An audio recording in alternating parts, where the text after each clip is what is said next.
And we are live. Welcome back to Takes by Fans. We've got a great show for you today, as always. Be sure to follow me on Twitter at Takes by Fans and come watch live Monday through Friday, noon Eastern at twitch.tv/Takes by Fans. Alrighty, y'all. Well, hang on.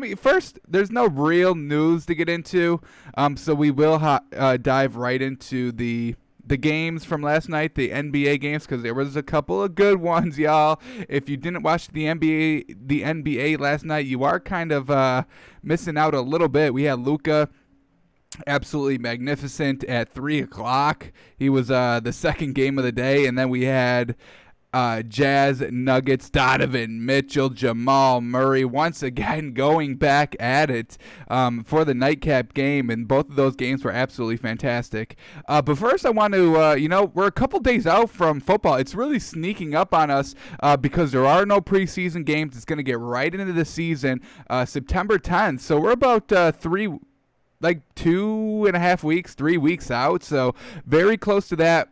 Good news is that some teams are actually having fans in the stadium. I just saw a tweet. I forgot to save it, but it was the Dolphins are having like 13,000 max capacity for their home opener, which I think is fantastic. I think I can't remember. Was it Dallas? I know Dallas. Jerry Jones has been saying that fans will be playing. There were a couple other stadiums that said, yeah, we'll have fans. Maybe the Chiefs was one of them. But hey, we are going to be able to go to games. It looks like you got to wear a mask. It's going to be not 100% attendance, but hey, something is better than nothing, right? At least hopefully it's going to get played. There was that whole incident over the weekend where a lot of teams were getting false positives. It was about like 77 players across the league that got reported on false positives. So they had to retest all those tests over the weekend. All of the retests came back negative. Everybody's good. So a little bit of a little fiasco there, but it got taken care of. So we're still looking right on the money for a good start. September 10th. Doesn't seem like there will be a delay. I will knock on wood. But yeah, no preseason games. It's going to jump right into the regular season. So, everybody complained about the playoff games. So, hey, you get what you wanted. No playoff or preseason games. Everybody complains about them. Whatever. So no preseason games. Going to start on time, September 10th. And, I'm looking forward to it. It's going to be hard with basketball and football going on at the same time. It looks like the second round will be wrapped up by the time that football begins. I believe that the Boston Raptor series will end on September 9th, that if it goes 7 games. So round number 3 and the finals will overlap with playoff or with the football in the beginning as well. We're going to balance it. We may switch a little bit over to football in the next week and a half when we start seeing a lot more stuff come out. Once we know that basically, yeah, we're good to go for the season. We just have to pray that the season actually is able to finish in that, no outbreak is happening during the football season. Once again, I'm knocking on wood after everything I say here because, we do want football. We love basketball, but I do like football just a little bit better than basketball. I think it's just a little bit more fun, I guess. I don't know. But basketball is great too. That's why we do both of them here. The two biggest sports, cover them both. So hopefully the football season goes off without a hitch. Other than that, we will shift a little bit at more football oriented coming weeks ahead. So without further ado, as I said, no really breaking news to go over. So let's jump right into what happened yesterday around the league. We'll start with the Celtics, first game of the day, and 4-0 sweep. 4-0 sweep. We had the Celtics minus 7.5. They won by 6.5. Was it 6.5? 1 second. Yeah, Celtics minus 6.5. Last second 3 by Joel Embiid squashes that. Celtics win by 4. They get the sweep. Celtics really nothing to play for, really. I mean, Joel Embiid is trying to do it all himself. As we said, no Ben Simmons. So now we have to shift focus on, do you get rid of Ben Simmons? Do you get rid of Joel Embiid? Do you get rid of neither? Do you keep both? It's going to be something that Philadelphia is going to have to wrestle with. It's unfortunate that they can't stay healthy at the same time. Joel Embiid can't stay healthy, and then Ben Simmons very much offensive limitations. But when the 76ers switched Ben Simmons to the 4 spot with Joel Embiid at the 5, it was kind of working a little bit before Simmons got injured, and now we never know how it is going to look again in the playoffs when it actually matters. So it's truly unfortunate. I say you let him run it back one more season. What do you have to lose at this point, right? You already wasted so many years tanking and not winning and trusting the process, getting the process just right. Once you maybe figure it out, maybe not having Ben Simmons at the point guard is the best decision. You move him to the 4. It kind of worked out a little bit, so maybe you run it back, try it again. It sucks.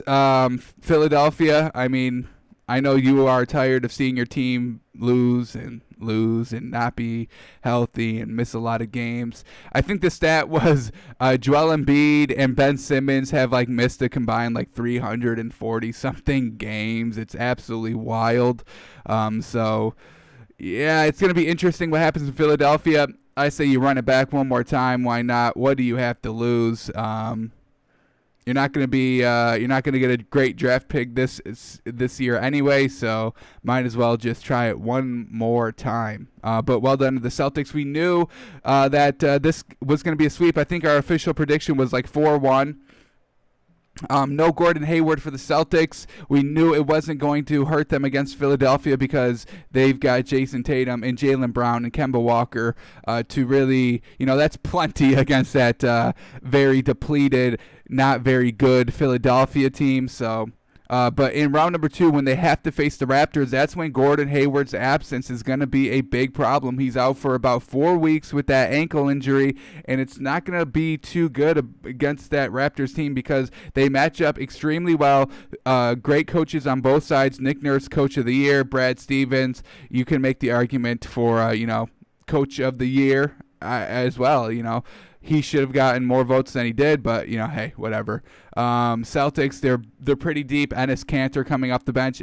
Although he is getting a little bit more time, Daniel Tice isn't really working out too great, I think, for the Celtics team. So Enes Kanter being on the bench is a huge boost for the Celtics. We got Marcus Smart stepping up big. He's stepping up real big in place of Gordon Hayward. So we tip the cap to Marcus Smart. Not really showing out in the stat sheets, but when you watch the games, just his defensive presence and his awareness of the court in the offense, it's really brilliant to watch. So well done to Marcus Smart to step up big. He's stepping up very big. That I'm very excited to see what he can do in that Raptor series if he can continue it and maybe lead the Celtics to a force possibly have that series go maybe 7 games and make it very competitive. So Marcus Smart, very well done by him. Then the Dallas and Clippers being moved from the 9 o'clock spot where it was playing, their first 3 games, always that 9 o'clock spot, got flipped to that 3:30 spot. We thought it may have made a little bit of a difference, but it really didn't. No Kristaps Porzingis for Dallas. We thought Luka wasn't going to play with that ankle injury. The ankle injuries have been a little shaky so far in the playoffs. We had Gordon Hayward twist his ankle, and he's out for 4 weeks. We have Luka, who twisted his ankle, left the game, came back, couldn't get it to go, left the game again, and then he starts the next game, and then he drops 40, and then he hits the game winner. It was absolutely fantastic was what Luka was doing. That ankle injury did not hurt him at all. He's good to go. And then we got Kyle Lowry for the Raptors, who injured his ankle in this game, so we'll see what's up with him. Is he going to be like Gordon Hayward, or is he going to be like Luka Doncic? We're not sure at the moment, so we are going to keep an eye on the Raptors because Kyle Lowry being out for the Celtics Raptor series, that's going to be a big blow. That would probably cancel out Gordon Hayward, so it'd be even more even against the Celtics Raptors. But Paul George, his shooting struggles are still here. They're still relevant.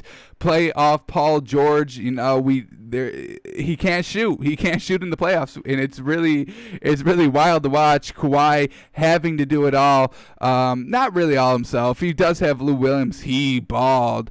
Lou Williams, Patrick Beverly, they're all balling, but they do need Paul George to step it up a little bit because obviously this great Clippers defense isn't that great because they've been giving up like 130 consistently to this Dallas Mavericks team. Now, we do give a little credit to Tim Hardaway Jr.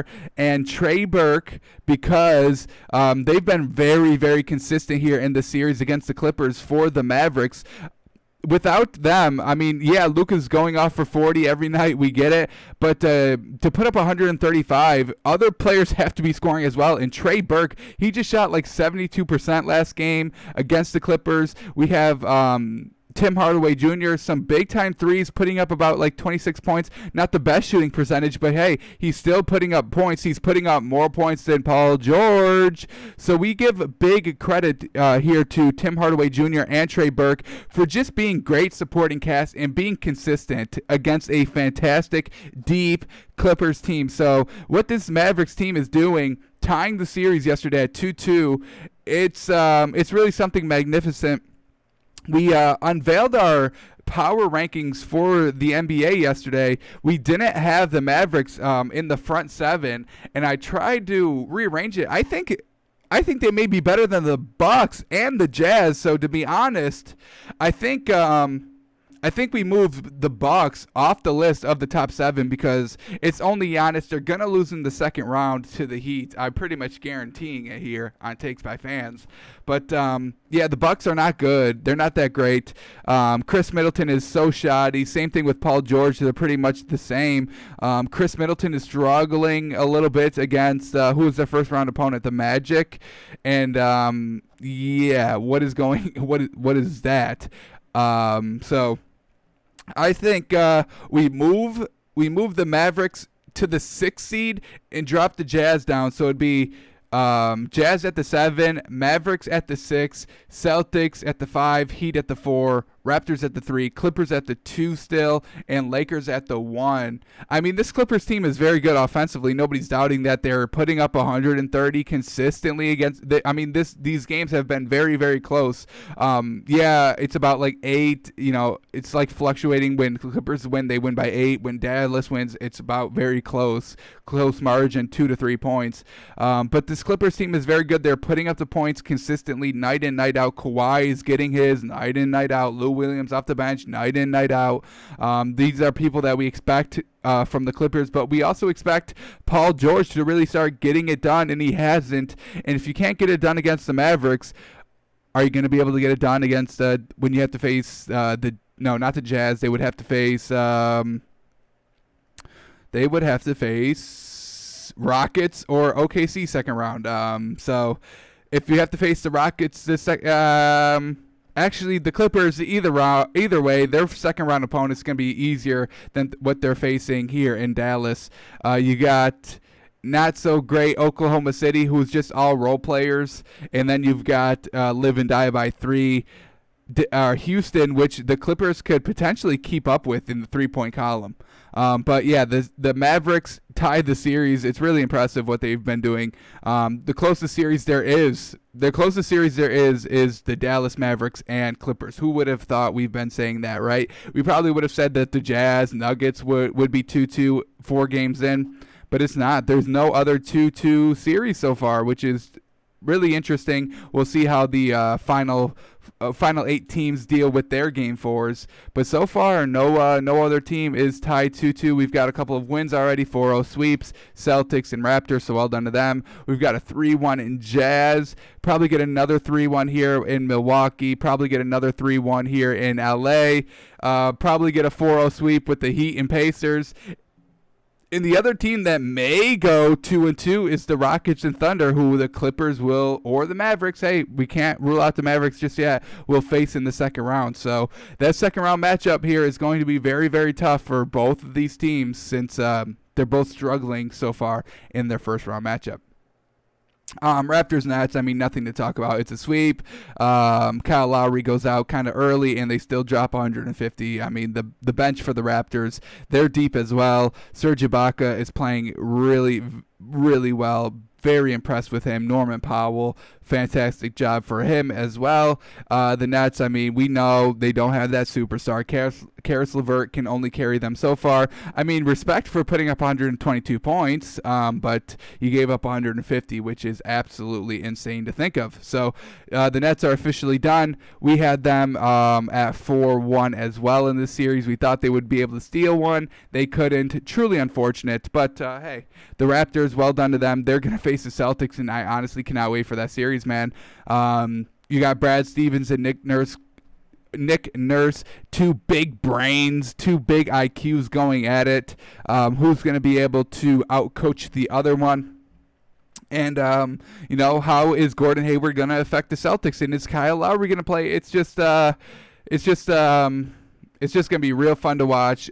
Two team-oriented basketball teams going at it. It's going to be real fun. We'll keep an eye on that Kyle Lowry injury, because that is going to make a bit of a difference here as they prepare for their round 2 meeting. And then we finished off the night with another great close game.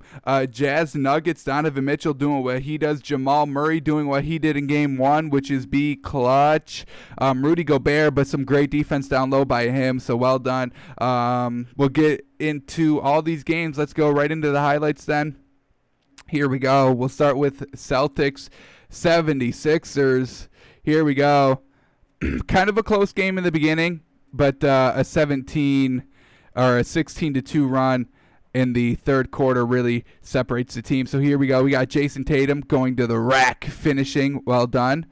Then we've got Joel Embiid going strong inside, finishing at the rim. What he does. We got Al Horford contributing. Misses, but hey, gets his own miss. And they've got a little lead here in the first quarter.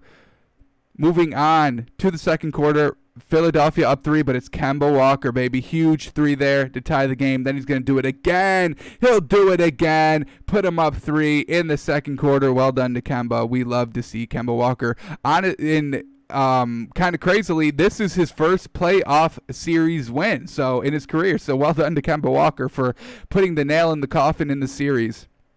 We got Al Horford getting the and one there. We got, Tobias Harris getting knocked out the game. It's honestly, this was a little scary. Look at him go. It's going to break it down a little bit more here. Let's see it. He gets his legs hit out from under him by Jason Tatum's foot. Slams his head on the court there. He's good. He was very motionless for a little bit there. Had me nervous watching it live. But he's good. He comes back into the game. Just a little bit of a laceration, little cut on the eye. No big deal. No concussion. He's good to go. Back in the game. But it didn't really matter. Jason Tatum, 16-2 run right after that Tobias Harris injury. He's out of the game. Celtics go on a 16-2 run. Jason Tatum, we saw big 3 after big 3. Don't even need to show the fourth quarter because it wasn't even really that close. Should have been a 7-point win, but a last-second Joel Embiid. Not even deep. It was pretty much right at that 3-point line. He shoots it up just because game was already over. But hey, we can ruin the spread, right? Joel Embiid beats the spread himself. It was 6.5. It was 7 points with literally 2 seconds left, and then Joel Embiid hits the 3, cuts the deficit down to 4, and then everybody that bet Celtics minus 6.5 are out of money, which was us because they were in our moneymaker. But we digress. We do not get angry at players ruining our spreads. We get it. It's a risk. Anything can happen, and we're not going to fault a player for putting up points. We're not going to fault that. But Celtics get the win. Jason Tatum, we always know he's going to show up big. 28 points, well done. 15 rebounds as well to go along with it. So very well done to Jason Tatum. Pretty much the true leader of this team, I would say. But then we got Kemba Walker putting up 32 points in a closeout game 4 here. He shot 53%, absolutely fantastic. 4 rebounds, 4 assists to go along with 32 points. Well done. Jaylen Brown, 16 points, a little light, but hey, we'll take it. Daniel Tice not playing a lot of minutes here. He may even get benched. We'll see. Enes Kanter, we all know the man's fantastic, playing a big minutes here, 16 minutes for him off the bench, 6 points, 5 rebounds. He was a plus 10 when he was on the court, so just great defense. And then we go to Marcus Smart filling in for Gordon Hayward here. 8 points and 5 rebounds and 4 assists. Doesn't seem like a lot, but once again, kind of like Enes Kanter, he's a plus 12 when he's on the floor, so just great defense. He knows how to, flow in the offense and create shots open for other players, but also can lock it down defensively. So in 42 minutes, he's plus 12 when he's on the court. So, we give big props to Marcus Smart for coming in, filling big shoes of Gordon Hayward and getting it done. So well done to Marcus Smart. Is he currently on the cash list? He is currently on the cash list, so we'll see if that performance is able to keep him on there a little bit later in the show. But Philadelphia, we'll go to their box score. 30 points for Joel Embiid. He's done this consistently. We know he's going to get his 30. And to be honest, Tobias Harris' 20-point contribution is good. Their third leading scorer is Josh Richardson and Shake Milton, both with 14. That's actually really good. 1 through 5 got it done for Philadelphia. Just no real, and Alex Burke even off the bench with 13 points.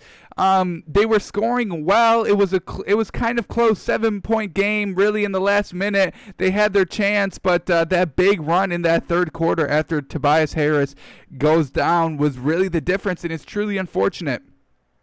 Philadelphia just trying to claw their way back into the series. Everything was kind of going right. Everybody was scoring decently. 30 for Joel Embiid is what we've come to expect. Go along with 10 rebounds. We love it. But just unfortunately, nobody else could really step up big time. They didn't really have a true number 2. If Ben Simmons was here, hey, this series may have gone a little differently. It's unfortunate the Celtics or the 76ers get swept. You don't want to see anybody get swept. Losing 4 straight games to the same team is not great. Not great coaching, not great playing. Yeah, when you've got tape on the same team for 4 straight games, you know what they're going to do, and you still can't stop it. And you know what you guys do well, and you just can't do it even better than what you've been doing. So Celtics get the win, 110-106. 4 game sweeps, 4 up, 4 down for the Celtics.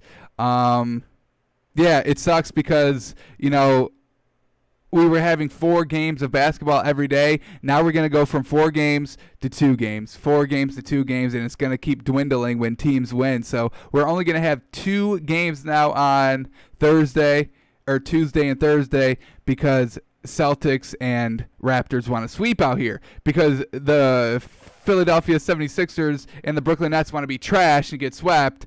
They're ruining our experience as a consumer to watch basketball with only 2 games now. Truly unfortunate. But we move on, I guess. I guess we can still see Clippers Mavericks for 2 more games, right? Possibly 3. Let's move on to this game. This one was exciting right down to the wire. No, we were all thinking that Luka wasn't going to play, but at the end, it was the old switcheroo. It was Kristaps Porzingis who didn't play, right knee soreness. But here we go in the second quarter. Clippers had a big lead the first 2 quarters. Third quarter is when the Mavericks really were starting to claw their way back with everybody. We got a Trey Burke here, crossover on Kawhi, and then right to the rim, able to finish. Then we got Luka here, drive, and got Paul George, and just that nice Euro. We got to watch this again because Paul George was looking a little lost here. Here he is, Luka with that nice Euro right under Paul George's defense, really uncontested at the rim. Then we got Tim Hardaway Jr. finishing. Look at that magnificent over the head double double clutch there, layup, and then he's in the corner. Luka drive, kick out to Tim Hardaway Jr. You love it. You got to guard both options. Here he is again. Luka just looking for everything. Looking to go up, not there. Looking to pass out, not there. So, hey, I'll try and go up again. Once again, gets his own miss over Marcus Morris. Goes up strong. The man was balling all game. They have themselves a 7-point lead. Patrick Beverly there, a miss. But it's Lou Williams. He was hooping, second leading scorer for the team off the bench. I believe he had about 30. 4-point lead, and Lucas says, make it 7, baby. Then he says, hey, we've got a 5-point lead. Let's make it 8. But misses there. And this is this I thought that was the turning point of the game while we were watching it here. Luka misses the 3. Then we got Patrick Beverly here. Absolutely monster of a save to save the ball from going out of bounds, to pushing it all the way up to Kawhi Leonard, and then Kawhi Leonard cashing in the 3. It was really fantastic. And who did I say that was? That's Reggie Jackson. Reggie Jackson, not Patrick Beverly. My fault. We'll watch it again one more time because it's truly fantastic. And then the Clippers were actually got the lead off of this this sequence momentum shift here. So we got Luka missing the 3. We're getting Reggie Jackson the save. Push up all the way to Kawhi. He hits the 3, makes it a 2-point game. Now we are tied. Kawhi Leonard has a chance to win it with 2 seconds left, and he doesn't. Oh, my God. Could you imagine if Kawhi Leonard hit this buzzer beater? No.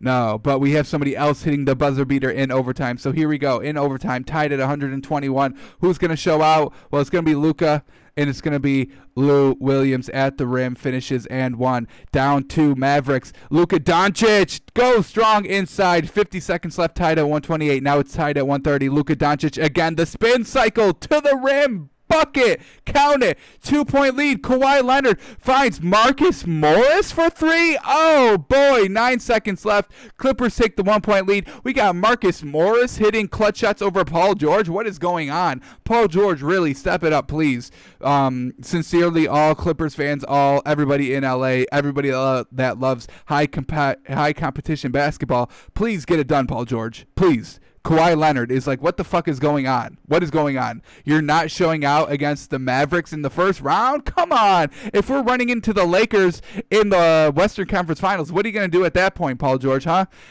Because these 7 and 9 point performances you're putting up are not getting it done clearly because you're tied 2-2 against a really 2-person led offense, and one of those person wasn't playing. Kristaps Porzingis and Luka Doncic, the 2 players I'm referring to, and Kristaps Porzingis, the person I'm referring to that wasn't playing. So Paul George, please get it together, man. What the heck?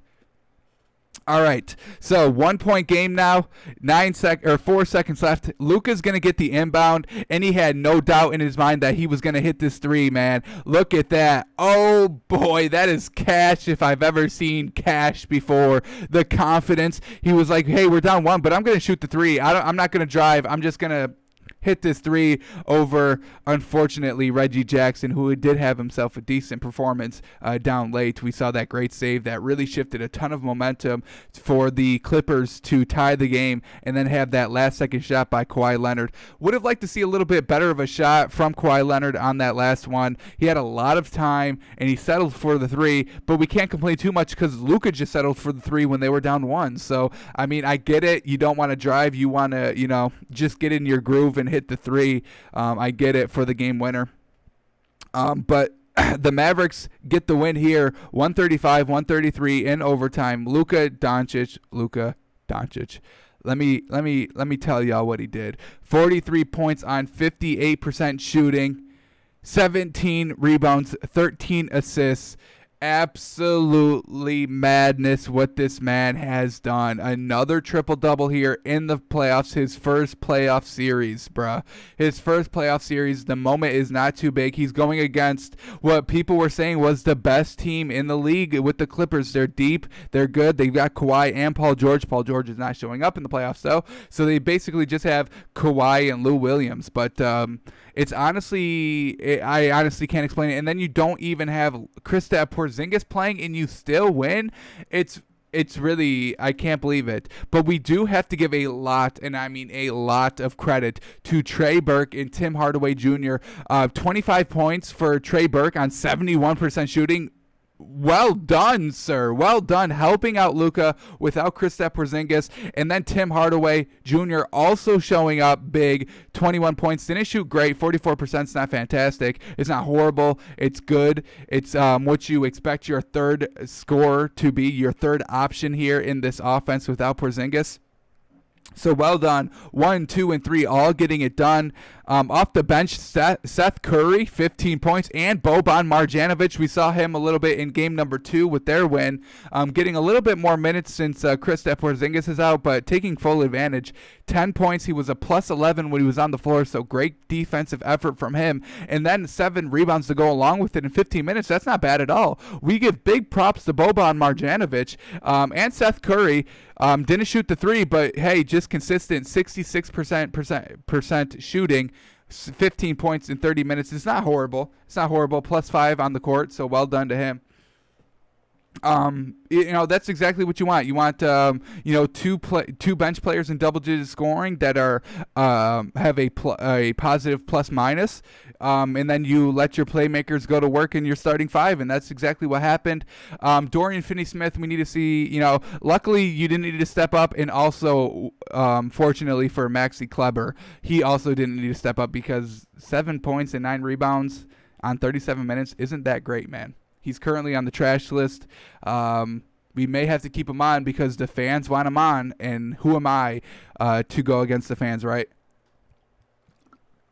This is a fans-oriented show. We talk about what the fans want. We call it how the fans see it, man. So just an absolute insane game. Clippers, Mavericks. Mavericks get the win, 135-133. We saw Luka doing well. Oh, no, we didn't look at the Clippers box score because it's funny what Paul George has done, right? All right, we'll start with Kawhi Leonard because we know what we're going to get from him. 32 points, 9 rebounds, 4 assists. That's classic Kawhi, shooting 45%. Pretty much where he's about anyway.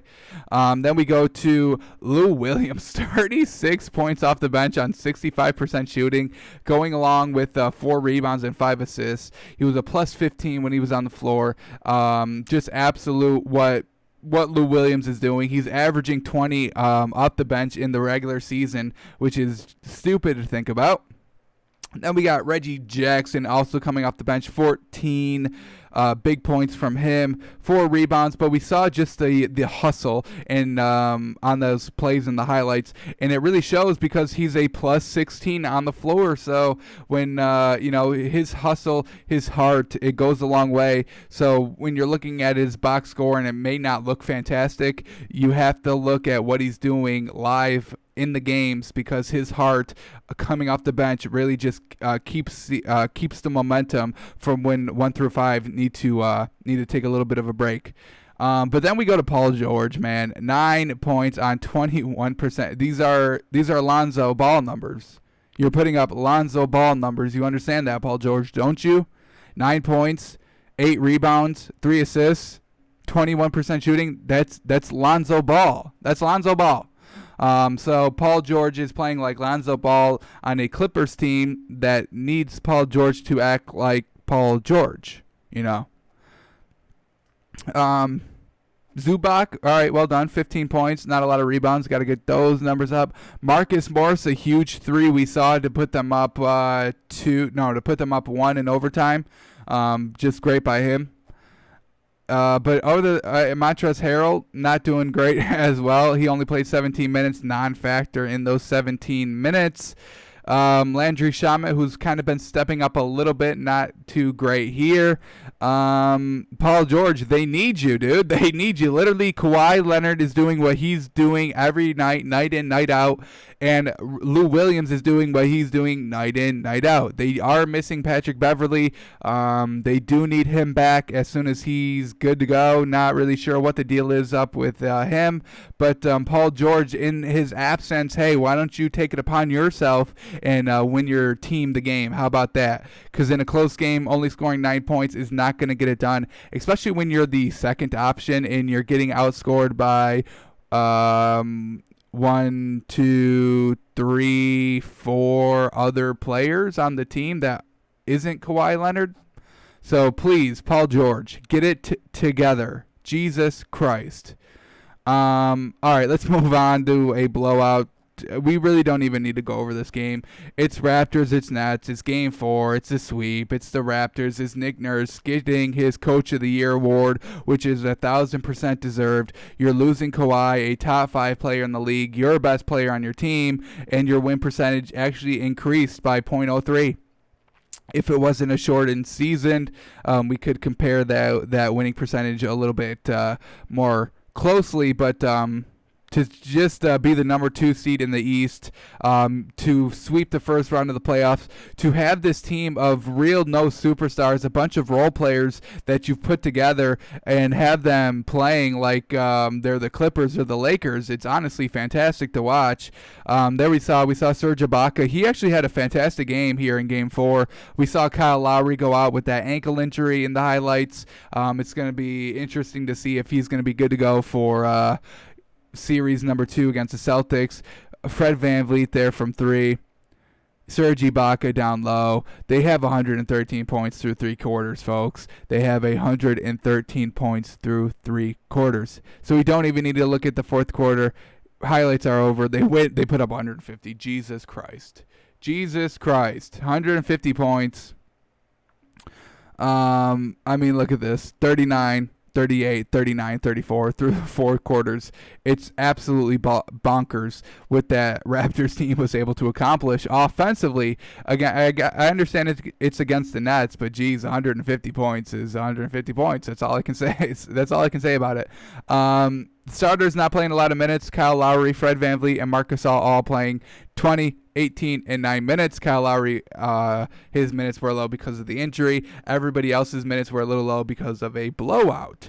Pascal Siakam, 20 points. Norman Powell off the bench, 29 points. Serge Ibaka off the bench, 27 points. Terrence Davis off the bench, 14 points. Matt Thomas off the bench, 12 points. I mean, they were all getting it done. They were literally all getting it done. Serge Ibaka shooting 85% in 3 of 3 from 3 is honestly insane to watch, and then go along with 15 rebounds. So a huge presence off the bench. We love Serge Ibaka when he was on the Thunder, Ibaka, if you will. And now he's found a home off the bench here in Toronto, and a huge factor. He's a huge factor on this team. They need him to come out pretty much consistently when those starters need to rest, and he really shows out night in, night out. So Serge Ibaka, we give a big applaud to you, and you may have yourself on the cash list. If you stick around, you may be able to find out, but he is on the cash list. I will say that. I will spoil it. He is on the cash list.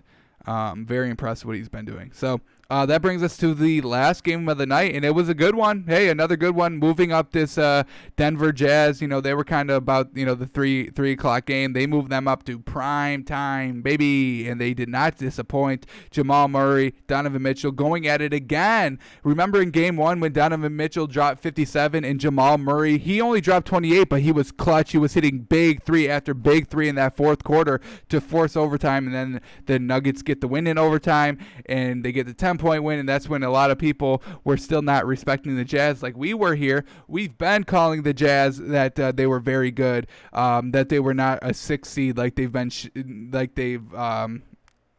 been seeded at. We know that this team is very good. We liked what Donovan Mitchell and Rudy Gobert were doing in that last half of those regular seeding games. Yeah, they lost by 10 in overtime in Game 1, but that was overtime. It was a close game going up to that. Jamal Murray was just clutch. I mean, you can't predict a player just being clutch. You just can't predict it. And, you know, sometimes it happens. You just hope it doesn't happen 4 games in a 7-game series, right? So let's get right into the highlights here. We're going to see a lot of Donovan Mitchell. We're going to see some Rudy Gobert. This highlights package did not show a very clutch closing defensive effort by Rudy Gobert, so we had to go and look and find it. We did, so we will look at that because made a huge impact late in the game. So here we go. Donovan Mitchell step back against Michael Porter Jr. He's cash.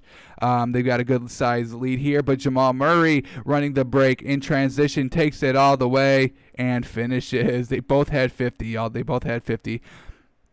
Here he goes once again. He's going to drive, floats it up. Well done. They have a 3-point deficit now. Denver now up 5. Donovan Mitchell mid-range. Close game going into the second half. Tie game. Jokic over. Hey, Rudy, please, come on. You're better than that. Don't flop here. Not that big of a hit. He goes flying. Jokic, I mean, he's gonna stunt if you're gonna flop. So a big stunt on the dunk by Jokic because Rudy Gobert. I mean, Rudy, honestly, you're better than that. Don't do that. Don't flop, please. Here we go. Still close game, 4-point lead. There we go. Rudy Gobert to Donovan Mitchell. The pick and roll, I love it. I love it. One of the best pick and roll duos in the league. Jamal Murray, double clutch, gets it to fall. 4-point lead for the Jazz, but Jamal Murray doing his game one impression of Jamal Murray. Big time clutch 3-pointer there to close the lead within one. Back up to 3, and it's Mike Conley, the nice little runner floater. Here we go. Donovan Mitchell, mid-range jumper, keeping that lead into a 2-possession game, still at 4 now. Here we go. Paul Millsap there cleaning up the glass. Well done. 4-point game still. Jamal Murray. Yes. Big time clutch 3. 1-point game. Donovan Mitchell driving to the bucket to keep it at 3 points. Now it's still at 1 point, but Donovan Mitchell, man, he says, hey, Jamal Murray, I can hit threes too, clutch. I extend leads from 1 to 4.2 possession game now with the minute left. This is where they end their highlight package. 54 seconds in, 4-point game, but we have to look at this play right here. So we'll keep it here. This is, we're going to see this Donovan Mitchell 3 to put them up 4 points again. So here it is. This is where we left off. 54 seconds left. Utah up 4 points. Here we go. Following possession here. Out of the timeout, out of the inbound. What do we get? We get Jokic making it a 2-point game with 51 seconds left. Here we go. 2-point game. Back up to 4 with 28 seconds left. Jamal Murray on Rudy Gobert. What happens? Rudy Gobert goes straight up, can't get it, and the Jazz get the rebound. That's when the game officially ended. This game was still close up until that point. But Rudy Gobert, a fantastic defensive effort to not foul, to not only not foul Jamal Murray, but to also make Jamal Murray miss. I mean, it's fantastic. So they keep the 4-point lead. They get the rebound, 24 seconds left. Now they have to foul, and that's all she wrote. So well done to the Jazz. Great defense late in the game to really close it out.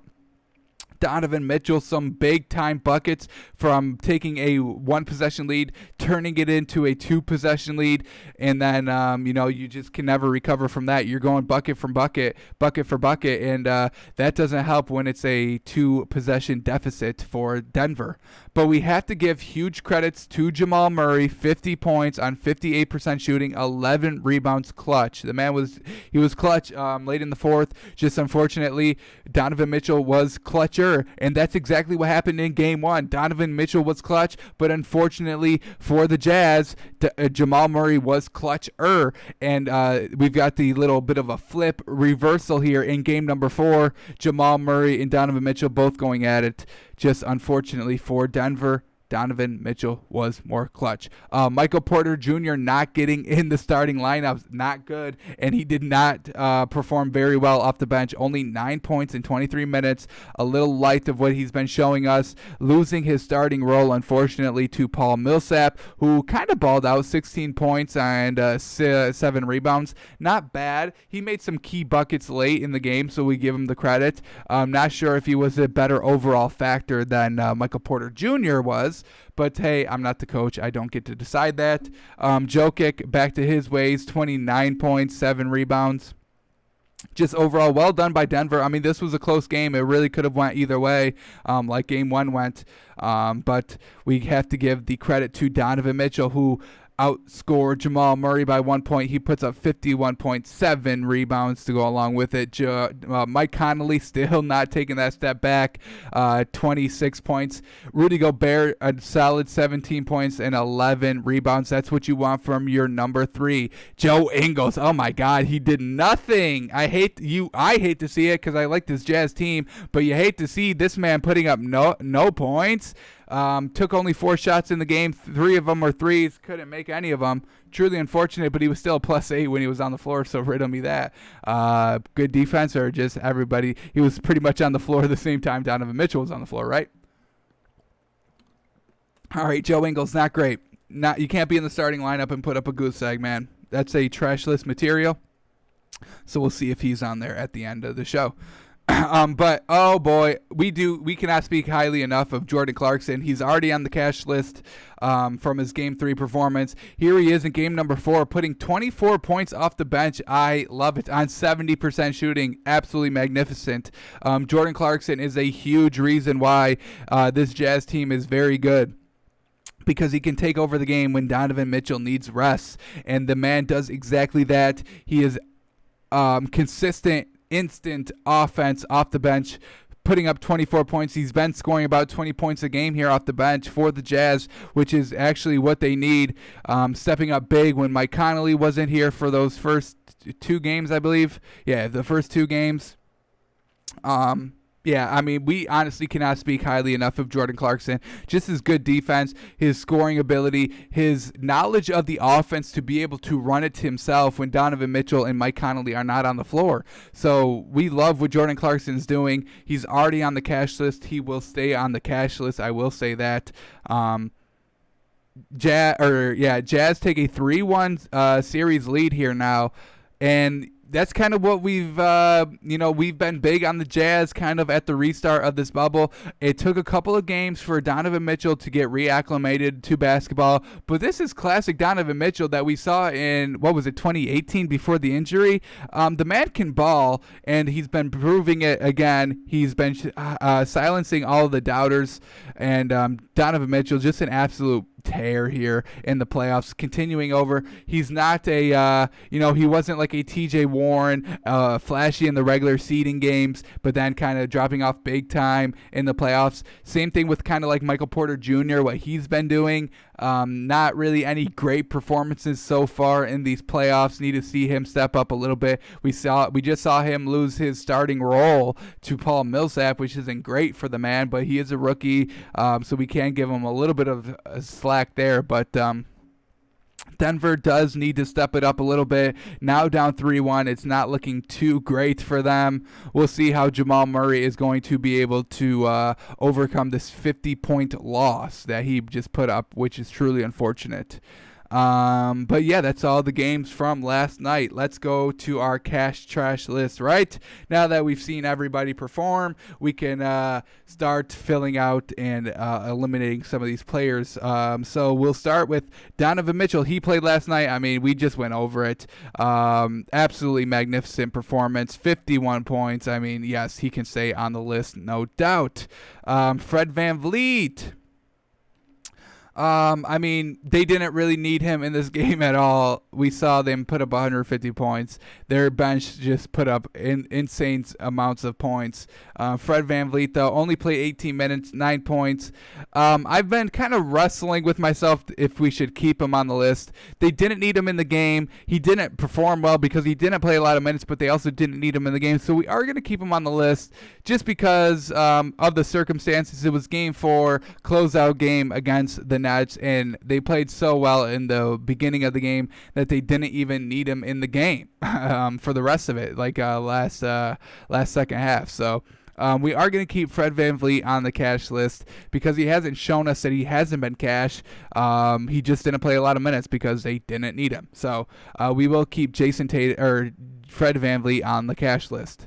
Then we go to Jason Tatum. Oh, boy. They get their closeout win in Game 4 against the 76ers. And the man put up 28 points and 15 rebounds. Fantastic performance, 40 minutes up. And your team gets the win in a closeout game. We can definitely keep Jason Tatum on here. Alrighty, that brings us to Jordan Clarkson, and y'all already know how I feel about the man. I told y'all he's staying on the cash list. 24 big points coming off the bench on 70% shooting. The man has a clip, and he is not afraid to shoot it. So well done to Jordan Clarkson. Once again, helping your team tremendously to kind of beat this. You know, this was a tough matchup for them, no doubt. I mean, they kind of match up kind of perfectly. They're about the same team, but the Jazz are maybe have just one more superstar and Mike Conley that Denver is kind of looking for that they just don't have. They were hoping Michael Porter Jr. would have been that kind of third option for Jamal Murray and Jokic, but it's not happening too much here in the playoffs, and as we just saw him losing his starting role, not great. So Jordan Clarkson, well done. We can keep you on the cash list. All right. Mike Conley, he's our next one up. That is currently still on here. 26 points. Yeah, absolutely fantastic. Second game back, not looking to slow down at all. Second leading scorer for the squad, and that's what you want from your number two. So doing what he does, unlike Paul George in the number two role, only putting up 9 points. So Mike Conley, we can also keep you on the cash list. Look at all these players going back to back on the cash list. We love to see it. High level of competition here in the playoffs, and players are stepping up, and they are stepping up consistently, and that's exactly what we want to see. So well done to all these players keeping their cash list spot. All right, now we got the Celtic squad, who all these players, Marcus Smart, Jaylen Brown, Enes Kanter, Kemba Walker, all earning their spots for game number 3 when they were just also clutch in that closeout performance. So we take a look at who was the first one up. Marcus Smart. Here we go. What did Marcus Smart do? Well, 8 points on 42 minutes isn't great, but he's still continuing to step up into that role where Gordon Hayward is not, and able to just be very productive. He's plus 12 on the floor. If he wasn't plus 12, we'd probably take him off, but that great defensive presence, the great knowledge of the offense to be able to really succeed in it without having the ball is fantastic of what this man's doing. So we are going to keep him on the cash list, not because of his box score, his stats, but just in those, when you watch it, his defense, he's plus 12, in a close game. So we have to give this man some credit. Not putting not filling out the stat sheet, but just able to perform well in the offense without the ball, able to perform very well on the defensive end as well. So we give Marcus Smart huge credit. And that brings us to Enes Kanter. We are going to skip Jaylen Brown for just a quick second. But, Enes Kanter, the same thing really Marcus Smart is doing. Enes Kanter is seeing a little bit more minutes because Daniel Tice isn't having great success. But once again, yeah, his stats don't say a lot, but that plus minus, he's plus 10 on the floor. Once again, same thing, Marcus Smart. He knows the offense. He knows how to run the offense or be a part of the offense without the ball. And then on the defensive effort, getting it done on the defensive end. We love it. So for those reasons, Enes Kanter and Marcus Smart both can stay on the cash list. All right, let's go to Jaylen Brown now. 16 points, 5 rebounds. Nothing too special from Jaylen Brown, just kind of solid. But we are going to take him off the cash list. Nothing personal. I mean, it's nothing bad. We have nothing to say from Jaylen Brown. It's just a lot. Other players are being just a little more. They're showing us a little bit more, a little bit of that umph, and so we are going to take Jaylen Brown off just because of that. It's nothing. These stats aren't horrible, but they're nothing great, fantastic that we can really kind of sink our teeth into. They're just all right. So obviously nothing against Jaylen Brown. He will be on here again, no doubt, here when round number 2 starts up. But yeah. And that brings us to our last Celtic that we can talk about, Kemba Walker. And oh yeah, he led the team in points, 53% shooting for 32 points, 4 rebounds, 4 assists. A little light in those categories, but hey, he was too busy getting buckets. So we can give Kemba Walker, he can stay on the cash list, no doubt. Big time Kemba. We saw him in the highlights. We saw him shoot some big time clutch threes and mid-range jumpers. So well done to him. Alrighty, those are all the players that played yesterday, so now we can go for some additions here. We do have a couple of additions. We're going to start right from this Clippers Mavericks game, and we have to put Luka on the list, right? 43 points, 17 rebounds, 13 assists on 58% shooting. The man is an absolute monster, bruh. Absolute monster. Luka, I mean, this is so well deserved. I mean,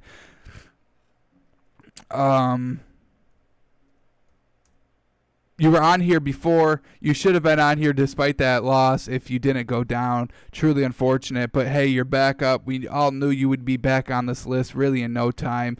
Single-handedly pretty much carrying this Dallas team against what people say is the best team in the league against the Clippers. So well done to him. He's showing out the big stage is not too big for this man. His first playoff series, and he's been averaging about a triple-double. He's doing so much better than what Paul George has been doing, which is kind of saying a lot from what Paul George is of a regular season superstar, but not so much in the playoffs. So we give huge credits to Luka, what he's been able to do here, single-handedly leading this team, and everybody's kind of buying on because we saw some big performances by Tim Hardaway Jr. and Trey Burke. So well done to Luka to be that leader that this team is really looking for.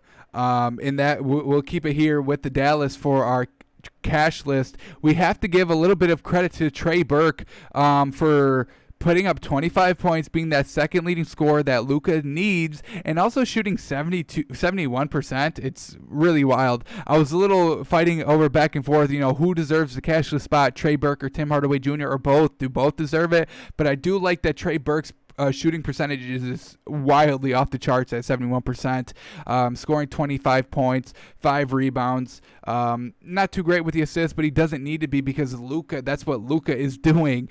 He is dishing the ball. He is, commanding the offense and being that true point guard. So Trey Burke, hey, all you have to do is relax and shoot. And what is this man doing? Relaxing, shooting, hitting key buckets consistently, and that's what we look for on the cash list. So well done to Trey Burke. He's going to get, I think this is his first time on the cash list, so well done to him. Trey Burke coming up big with Porzingis out and being that consistent offense besides Luka that the Mavericks needed to be successful against this deep Clippers team. So well done to Trey Burke. All right, we still have a couple more additions here, so we'll keep on rolling. No more Dallas additions, unfortunate, but we do let's go to this Raptors game. I told y'all already, Serge Ibaka, just a huge veteran presence off the bench. I'm sure Nick Nurse loves it. I'm sure Nick Nurse is loving having veterans who know how to win on the bench, as Serge Ibaka is. 27 points and 15 rebounds and 2 blocks. He's called the blocker for a reason, y'all. He's getting it done literally in every facet of the game, and only in 19 minutes, bro. Off the bench. Yes, it's against this Brooklyn Nets team, but this man can do it literally against the best teams, and I'm very much looking forward to what he's going to be able to do, working against kind of like Enes Kanter when they're both off the bench on the floor together. So this Celtics Toronto series is going to be one of the best series there is this season in the bubble. So I'm very much looking forward to it. I hate that there's going to be, I wish their series would just start tomorrow, and that we didn't have to wait for all the first round to finish up, because I cannot wait. I'm big on the Celtics. I'm big on the Raptors because of their team-oriented play. And then you got two great coaches going at it. It's greatness from the coach level to the starters to the bench. It's all the way down that entire team, that entire roster. It's going to be fun, y'all. It's going to be fun. I can't even call it at the moment. I'm having trouble calling it who I want to actually root for. So as a fan, I cannot wait. So Serge Ibaka, we love what you've been doing so far for Toronto. Got to get you on the list at some point, and this is the best time to get you on here. Serge Ibaka fantastically well done. We love it. All right, our last addition here on the cash list. Who is it going to go to? Oh boy, drum roll please. We are going to give it to Rudy Gobert, baby. Yes, sir. The third option on this team, and he's doing exactly what he's supposed to be doing. Decent defense against Jokic. It's tough to go up against Joker like that. You have to defend him under the basket and on the perimeter at that three-point line. And Rudy Gobert has kind of been getting it done secretly here. I didn't like his overall play in this the latest game for Denver, Utah. We saw him kind of take that bitch shot, try to draw the foul. I don't like that kind of play. But this last effort defensive series, this was a no-brainer to me watching this game to put him on the cash list for this reason alone if he didn't have, decent stats to really back it up. To be a big man and not to foul on a nimble, athletic Jamal Murray who just put up 50 in the game, to not go and foul this man, to keep this at a 4-point lead, just to go up so big late, 26 seconds left in the fourth quarter, and to not look at the man goes straight up. Jamal Murray goes right into him. Fantastic, well done by the refs not to even call this. It's not a foul. It's straight up in the air. It's clutch defense by Rudy Gobert. We cannot say enough great things about this man, except for the little bitch that we saw on the highlights package where he takes that shot from Jokic and goes down to try and draw the foul. I don't love that, but he makes up for it. 17 points, all pretty much down low in the paint, and 11 rebounds. We have to give it to the man. Rudy Gobert, well done, earning the spot, not only with your offense, but mostly with your defense, and we love it. So, Rudy Gobert, well done. He will round out our cash list for today. All right, so this cash list is really filling up, and I love it because that means people are being consistent performers. I mean, we've got Donovan Mitchell. He's been riding this since August 17th. Same thing with Fred VanVleet. Jason Tatum's been on here since the 19th. Giannis has been on here for 2 games now. Anthony Davis, same thing, 2 games. Kawhi. We didn't. Did we do Kawhi? I mean, he's going to stay. His team loses. Good performance. We may have to take Kawhi off. He may have almost snuck under our radar there. 32 points on 45. I mean, that's exactly what he does. Your team loses. It just wasn't that extra oomph. And plus, you missed that shot from the 3 to win the game. So, yeah, we do have to take Kawhi off, which is truly unfortunate. I mean, it's exactly what Kawhi does. It just wasn't that extra oomph that we needed. He does miss that chance to win the game in regulation. Then your team would go up 3-1. Now it's tied 2-2. Yes, I understand that this is not your fault that you lost, but hey, you didn't put in that extra 200% that you actually needed to, unfortunately, because you weren't giving it like 180%. You just needed that extra plus 20% to put you at 200% for the win. Truly unfortunate. Almost got away from us there. He was on my notes to remove. I just I skipped it. So let me double check everything, making sure we're getting everything taken care of. And it looks like we are all good. So let's go to the bad side of the list that nobody wants to be on. So far, we've got Torrey Craig, Maxi Kleber, and Daniel House Jr. on the list. We have to look at Torrey Craig's performance first. So let's go to him. He's coming off the bench, 2 points in 18 minutes, 2 rebounds. Your team loses. You are a -10. You are the worst when you are on the floor in your team. So, Torrey Craig, you're staying on there, buddy. Why don't you do a little bit more contribution and for your team so they can actually win and not go down 3-1? Because you guys are kind of level with Utah. It's just their playmakers are kind of getting it done a little bit more consistently than you guys are. So Torrey Craig will stay on the list. All right, Maxi Kleber. Your team won the game, which is a good sign, but not because of you, really. 7 points on 25% shooting. You can't cash out on the 3-point range. 9 rebounds is good. 2 assists isn't that great. I get you're a big man. You just want rebounds. But, we do have a plea from a fan. Kleber on the list too. Well, he was already on the list, so we take care of that for you. But yes, we can keep him on the list. Not a great performance. Yeah, your team won the game, but I'm not ready to take you off the trash list just yet. Got to see, especially with no Kristaps Porzingis, this was the perfect time for you to go, have 15 and 10. But you couldn't even do that. You're big. You were put in the spotlight. No Kristaps Porzingis. You were the only big man down low. Go and eat, and you didn't. You didn't. Luckily, Luka and Trey Burke and Tim Hardaway Jr. all stepped up big time that you didn't need to, but that is not going to get you off the trash list, even though your team won. We do have an addition. It's about time this man is put on the trash list. Kind of getting off of there because of your rebounding and your assisting numbers. But, I mean, what is going on, Paul George? 9 points on 21% shooting. I said you are looking like a Lonzo Ball out there. We will give you a little bit of credit for your defensive effort. You were only -2 in the plus-minus, so it's not terrible, especially when your team loses a game. You kind of expect most of your players to be in the minus. But I mean, it's really unacceptable when you're the number 2 option and you're being outscored by Zubac and Lou Williams and Reggie Jackson and having the same amount of points as Marcus Morris and having only one more point than Landry Shamet and Jermichael Green, who only played 13 minutes.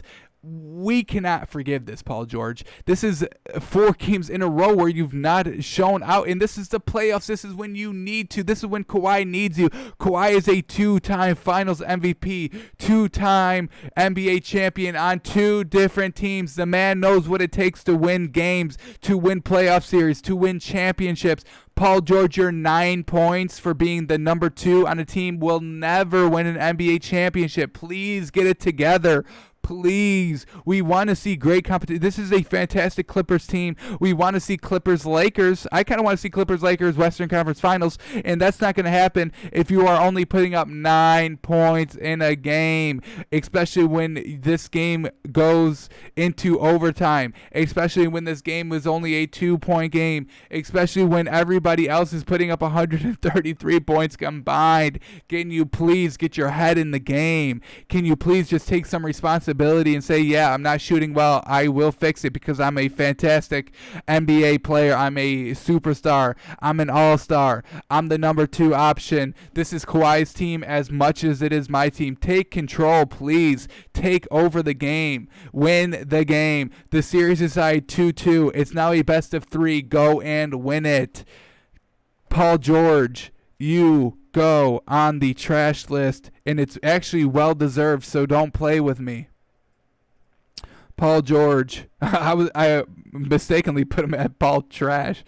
Paul George, that would have went a little too far if I put him as Paul Trash. Paul George, get your name on there. You are officially on the trash list. And I honestly, I don't even know, like, I can't even, like, in good conscience say he'll be off quick because I honestly don't know. He's never shown up big in a playoff game, and so until he does, until he shows us something, we need to see at least like 15 and 10 from the man. At least 15. We need to see like 22 plus from the man in the points column. So that will round out our cash trash list for today, Paul George. Unfortunately for the trash list, but well done to everybody else on the cash list to make it there. Luka, Rudy Gobert, Serge Ibaka, Trey Burke, and everybody else that stayed on there. So big round of applause to them. Alrighty, we'll close out today with our moneymaker as always. Let's see what we did yesterday. We took Celtics -6.5. I mean, that was pretty much a hit. Last second 3. I mean, that still doesn't make this a bad bet. Yeah, we lost it, but that Celtics -6.5, it hit. It was gonna hit. Joel Embiid, 2 seconds left, hits a 3. Doesn't change the outcome of the game at all. 7-point win. In my mind, for the Celtics. Unfortunately, we don't get the win, but it's still a good bet, and we still stick by that Celtics -6.5 bet. We will not apologize for that. Clippers -7.5. All right, this one we lost. It was a bad bet. We didn't think Luka was going to play, so that's kind of why we fed into the Clippers -7.5. Clippers had a big lead in the first half of this game. It just Mavericks kept with it. Clippers were still hoping Paul George would step up big. It just did not happen. So the Mavericks were able to just chip away from that lead, and it's all credit to Luka, Trey Burke, and Tim Hardaway Jr.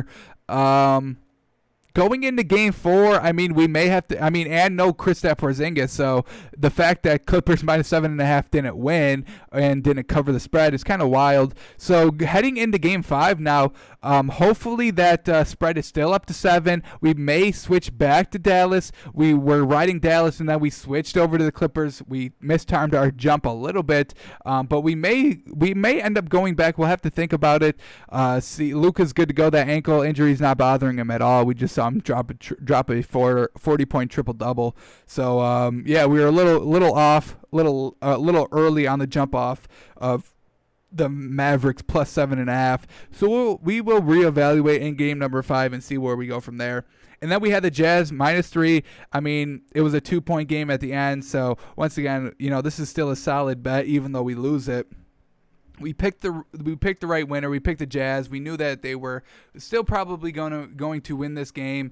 They're still better than the Nuggets. They've got a 3-1 advantage lead in the series now. So heading into game number 5, we probably still take the Jazz if they're -3. We probably still take that. We'll see if it's a primetime game. That is going to affect the play of the Nuggets. We saw the Nuggets playing one of the best games that they have played in the first round of the series here, and it came in primetime. I don't think that is a mistake. I do believe that those do correlate with each other. So heading into Game 5, we'll reevaluate. We'll look at the time.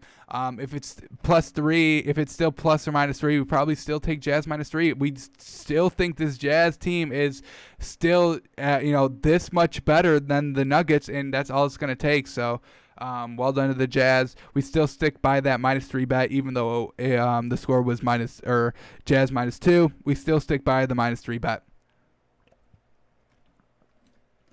Alrighty, so let's see what we got today. We'll try and guess the line, see how much they're overcorrecting on these second half of Game 4s. Alrighty, Bucks Magic tipping off at 1:30, so we still have plenty of time to get those last second bets in. We've been staying away from this game the entire series because we know that the spread is high. It's going to be about 13 still, most likely. Still no Aaron Gordon for the Magic, so expect the Bucks to still win the game, go up 3-1. Do they win by 13? Probably, but we don't like double-digit spreads, so we still probably stay away from this game.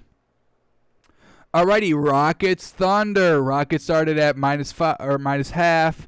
Then they went to did they go to -5 in game number 3? I think they did. Let me go down my list here. I apologize. Where are they?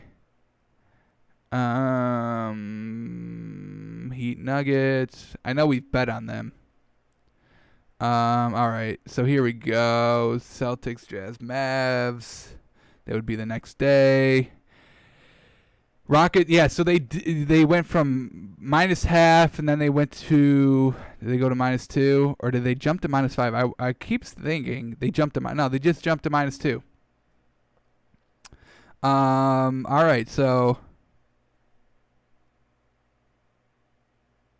Yeah, so they just jumped from -0.5 to -2 to -2.5. So we'll see how they do it on game number 4 here. We are. I'm not ready to jump off the Rockets just yet. The Thunder, they win in overtime. You know how I feel about overtime. Don't read too much into an overtime period. Usually, just one team stays hot and one doesn't, and that's what happened in game number 3 with the Rockets and Thunder. Rockets, as we said the Thunder would need the Rockets to hit less than 15 threes, and they hit exactly 15, and they went into overtime. That is not a coincidence. I don't think the Rockets lose another game. Shai Gilgeous-Alexander was huge in the fourth quarter.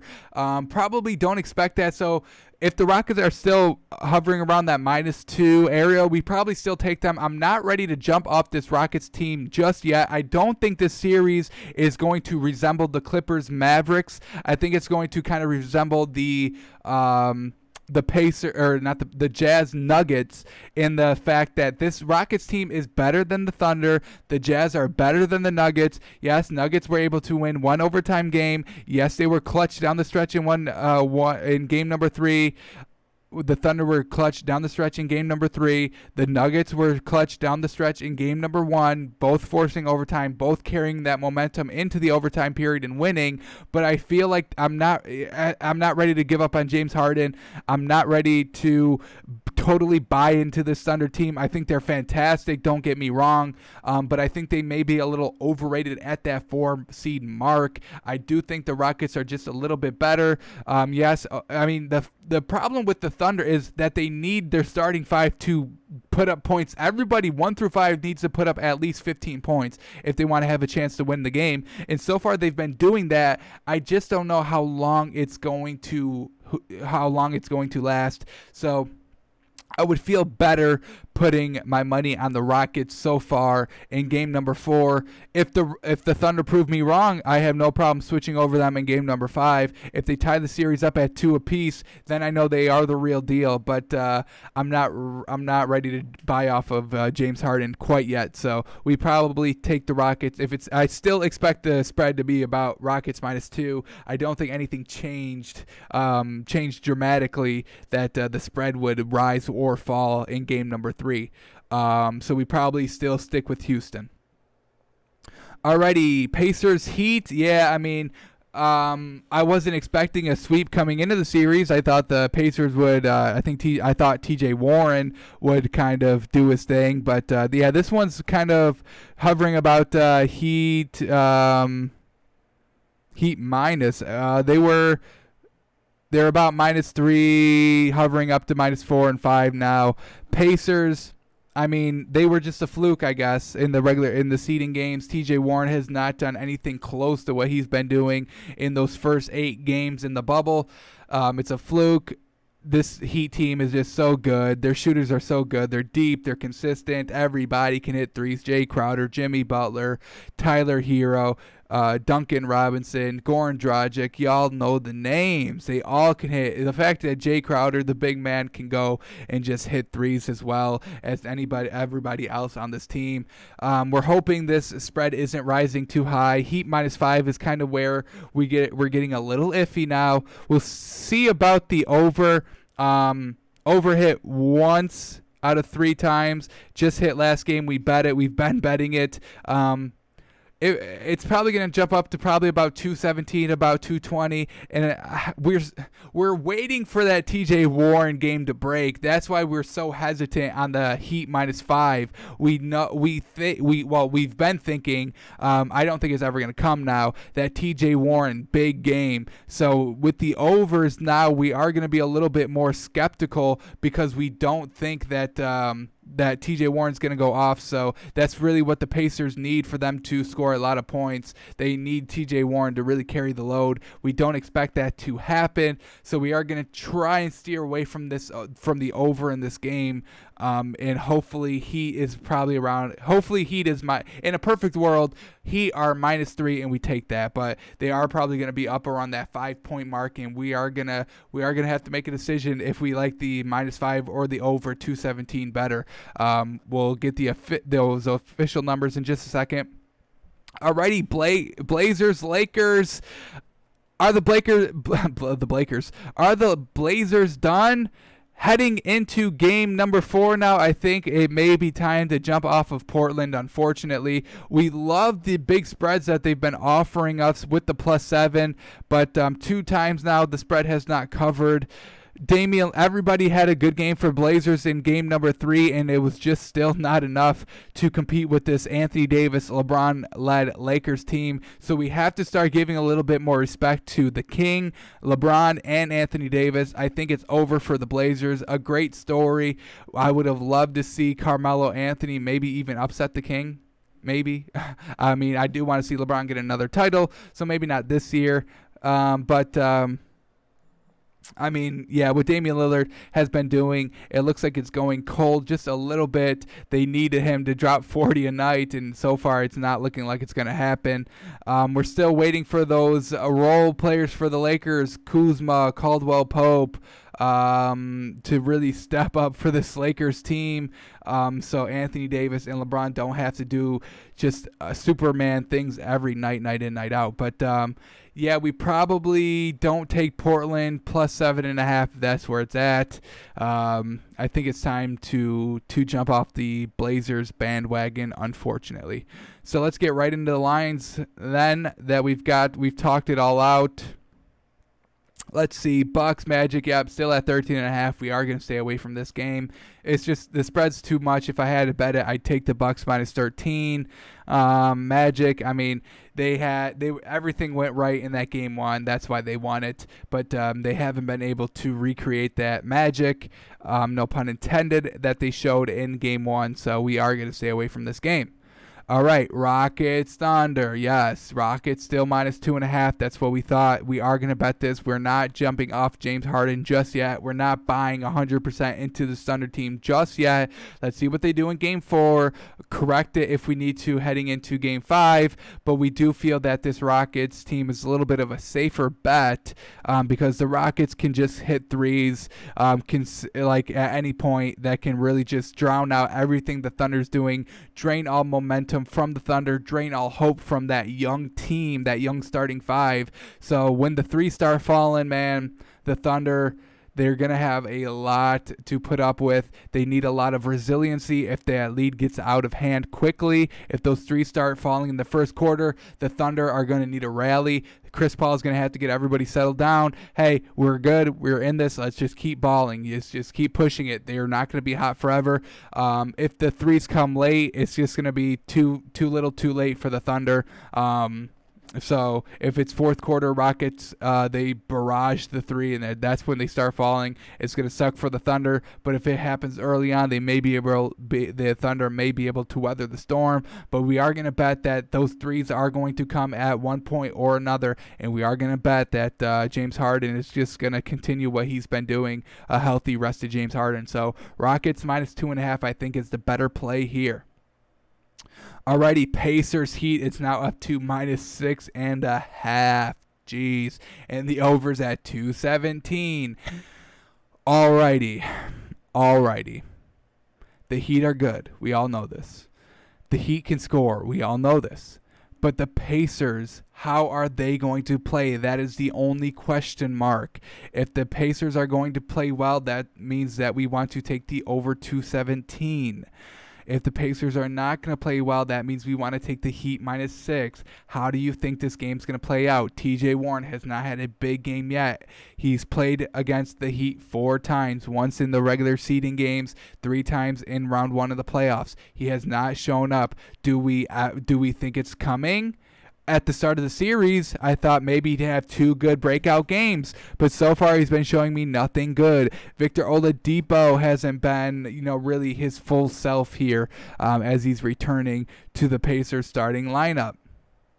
Heat, we can't really bet. I won't. 6.5 is a lot. It's a lot. It's very tempting to take Pacers plus 6.5. I'm very hesitant to take the Heat minus 6.5. I'm very hesitant on it. So we may just have to play the over again. We may have to live and die by what the Heat give us, their offensive wise, and just kind of hope that if the Heat aren't on it, then the Pacers are having a breakout game that they haven't shown us yet. So I said heading into game number 3 that we'd be done with the overs. What do I do in game number 3? We take the over. It hits. Everybody's scoring. The Heat put up 120 something. So the Pacers didn't really need to have that great of a game, which they've proven that they can't score really over 100 points if TJ Warren isn't getting his.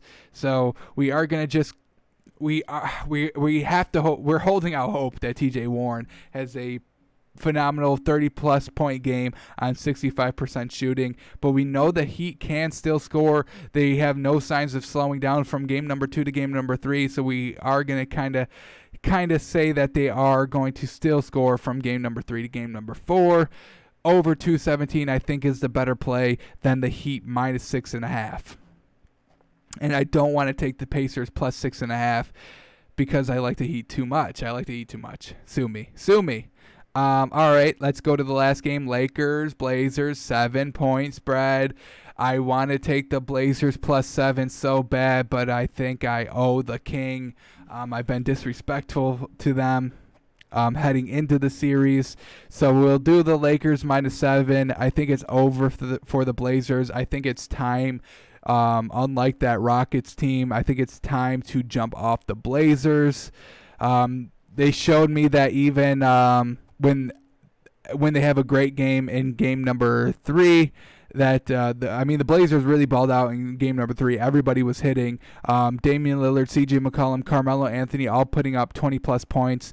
C.J. McCollum, I think, had 29, and I think Damian Lillard had like 31 or 32. So even with those performances by those key players for the starters for the Blazers, the Lakers still, I think they won by 8 to still get the win. So the Blazers, they just need a fantastic performance from Damian Lillard, and then they also need Nurkic, Carmelo, and C.J. McCollum all to step up as well.